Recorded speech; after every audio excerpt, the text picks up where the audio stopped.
Gatatu kiroko gia tene na ũũ nĩguo maũndũ mekuhanaga kĩharo-inĩ gĩa thukuru wa mũthingi wa Ramadhan.Ngala kaunti-inĩ ya Mombasa. Etĩkia ndini ya Gĩithĩramu makĩũngana gũkũ mahoya-inĩ ma mũthia ma kũnina kwĩnyerekia kwa mweri mũgima. Ũmwe thutha wa ũrĩa ũngĩ, kanini na kanene magĩtabania mahoya maya kũrũmĩrĩra kuoneka kwa mweri ũrĩa ũkoragwo arĩ kĩonereria gĩa gũthira kwa ihinda rĩrĩ.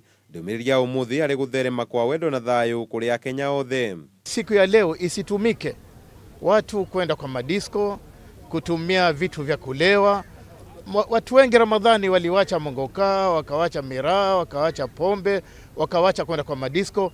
Tabia hiyo iendelee, tupate ule uchaji Mungu.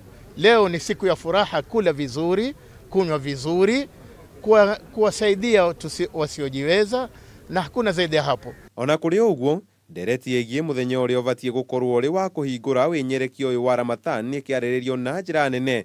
Sheikh wa mũthigiti wa Siriali gũkũ Nairobi akiuga kuoneka kwa mweri nĩ ũndũ ũtuithanagio nĩ oge a rĩera na hatibatiĩ kũgĩa na ngucanio ĩgiĩ nĩ amaraũthingata ũrĩa kwagĩrĩire. Please let us be united. Let us try to follow the rulings that are passed down to us, the directives that are passed down to us by the leadership in place of the Muslim Ummah. We ask the sheikhs, they don't even know where the moon rises and sets. Some will tell you east, some will tell you west.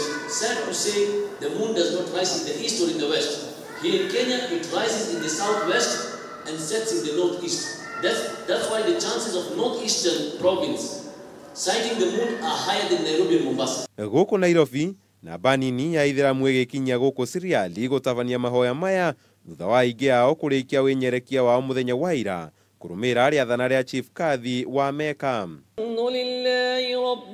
Ona kũrĩ ũguo, ihoya nĩrĩikĩtio kũrĩ ũtongoria wa ndini ĩno rĩa ũmenyereri mũnene harĩ ũramati wa mithenya bata kũrĩ etĩkia ndini ĩno nĩguo matikagayũkane. La ilaha illallah. Handũ-inĩ ha Kameme TV, njĩta Kamau wa Mwangi.